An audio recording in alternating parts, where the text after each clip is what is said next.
पेण वरेडी कोळीवाडा येथे राहणाऱ्या किसनीबाई चंदर कोळी या वृद्ध महिलेच्या अशिक्षित व भोळेपणाचा फायदा घेऊन पेणमधील पती पत्नी असलेल्या सिकंदर व मनीषा नामक जोडीने तिच्या जवळील 40 तोळे सोने व 50,000ची रोख रक्कम असा एकूण 12,10,000 रुपयांचा ऐवज हडप केला होता। फसवणूक करणाऱ्या या जोडप्याला 4 महिन्यानंतर शुक्रवारी पोलिसांनी अटक केली।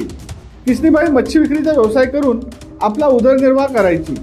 या किसनीबाईची पेण शहरातील यश प्लाझा येथे राहणाऱ्या मनीषा थळे व सिकंदर थळे यांच्याशी ओळख झाली। ओळखीमुळे पुढे आई मुलासारखे नाते निर्माण झाले। एकदा सिकंदर थळे व त्याची पत्नी मनीषा थळे यांना पैशांची आवश्यकता भासली, त्यामुळे त्यांनी किसनीबाईकडे पैशांची व सोन्याच्या दागिन्यांची मागणी केली।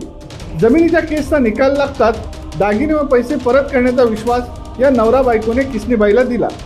किसनीबाईचे या कुटुंबाशी प्रेमाचे नाते निर्माण झाले होते। आई मुलाच्या नात्यामुळे किसनीबाईने त्यांना 40 तोळे सोन्याचे दागिने व 50,000 रुपये रोख दिले। हे पैसे दिल्यानंतर या जोडीने किसनीबाईची फसवणूक केली। पैसे व दागिने परत मिळत नसल्याने किसनीबाईने अखेर पेण पोलीस ठाण्यात 4 महिन्यापूर्वी तक्रार दिली।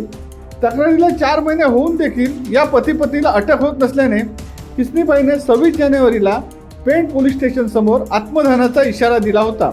या इशाऱ्यानंतर जागे झालेल्या पेण पोलिसांनी सिकंदर थळे व त्याची पत्नी मनीषा थळे यांना अटक केली। शिवसत्ता टाइम्ससाठी देवा पेरवी, पेण। दे धडक बेधडक वृत्त देणाऱ्या आपल्या शिवसत्ता टाइम्स न्यूज चॅनलला लाल बटन दाबून सबस्क्राईब करा आणि बेल आयकॉनला क्लिक करायला विसरू नका।